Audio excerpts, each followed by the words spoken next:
heard doctors say that organic milk is much better for you to consume than conventional milk because it's better for your brain. And I think these guys talking must have found something out somewhere. You don't get that information in your cow books or cow No. magazines? Because they can't promote organic too much, or you'd have all the conventionals upset with you? The cow books don't promote organic at all. Oh. So you're kind of going against the grain. We are, but we're trying to do what's right. My son and I have been producing organic milk for probably almost 2 years. And there's a transition period you have to go, and it takes 3 years. First of all, you have to transition the crops that you raise to feed the animals. And that's for 2 years, and after 3 years, and then 1 year you have to transition your cows by feeding this organic feed to make their milk be organic. And this organic feed, there are no chemicals, no commercial fertilizers, or no insecticides used in the crops. It's just pure organic. And from what we found, and our animals don't get any hormones or injections to help them produce milk and so forth. So that makes the milk organic because there's nothing in there but just pure milk. And we found that our cattle are healthier since we've been feeding organic feed. We have a lot less veterinarian calls because of animal health. The only time we actually have to get the vet out to our farm is to do a herd check to see if the cows have gotten pregnant. And our hoof trimmer has told us that the cows' feet are a lot healthier. He's been treating our feet for the last probably 8 years, and he knows they're healthier because we have less hoof problems, and he can tell by the color of the hoof that they're healthier. Wow. That's really something. That is so. Well, your son said something today even about one of the things that the medications or chemicals would do would be to help them produce babies or go into heat or season more quickly. They inject them with a hormone to synchronize their heat cycle so that they can breed them sooner. And that hormone, it's like a growth hormone that can transmit through their system, and maybe some of that can get into the milk. And then there's a growth hormone called BGH, which the cows are injected with to produce more milk.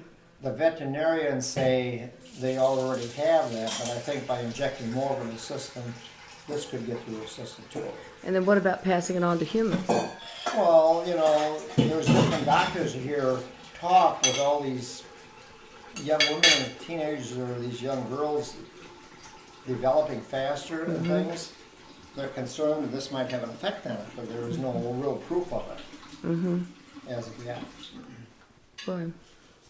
So by and large, your whole herd is healthier, and your cattle are still producing as many cows? They produce a little less because we don't feed them all these real rich, heavy feeds like we used to, because by not making them produce as much, by working them as hard, they last longer, have more longevity.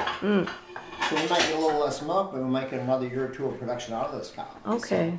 So in the long run, I think we're better off. Oh, you said too, I think, Gloria, I think you were saying yesterday that you let them outside, which is a requirement. What do they do in other, what you used to have to do, or what do other places do? When we were conventional milk, we just kept them inside. They were confined in a freestall barn.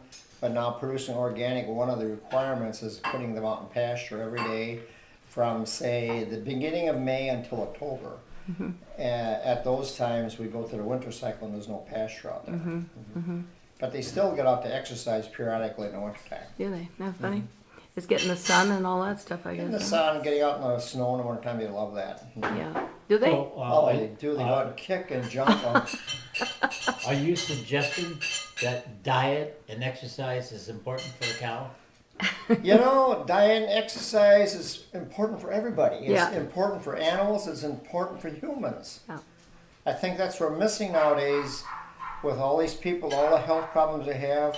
They don't eat healthy and they don't get the proper exercise. Well, it's good that you've actually seen it happen with the cattle. Yeah, it's impressive. Well, they were sure happy. I talked to them today, and they all told me you were treating them well. I wonder if anybody's made the link between all these insecticides in the food with autism.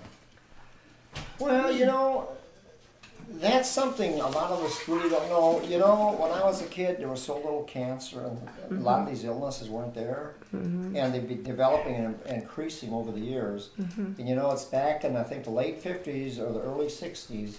That's when all these chemicals came online to use in agriculture.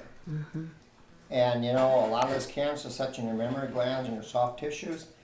And I've heard doctors different times talk. They think that's part of the problem.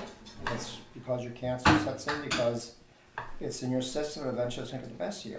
Well, now, I thought it was interesting too that you said it wasn't just a matter of not feeding them grain that you'd buy at the store that's not chemical, that's natural and organic, but the way that you grow your corn and your I don't know what else you feed them, soybeans, whatever. Alfalfa and You have to feed that. You have to fertilize those things with.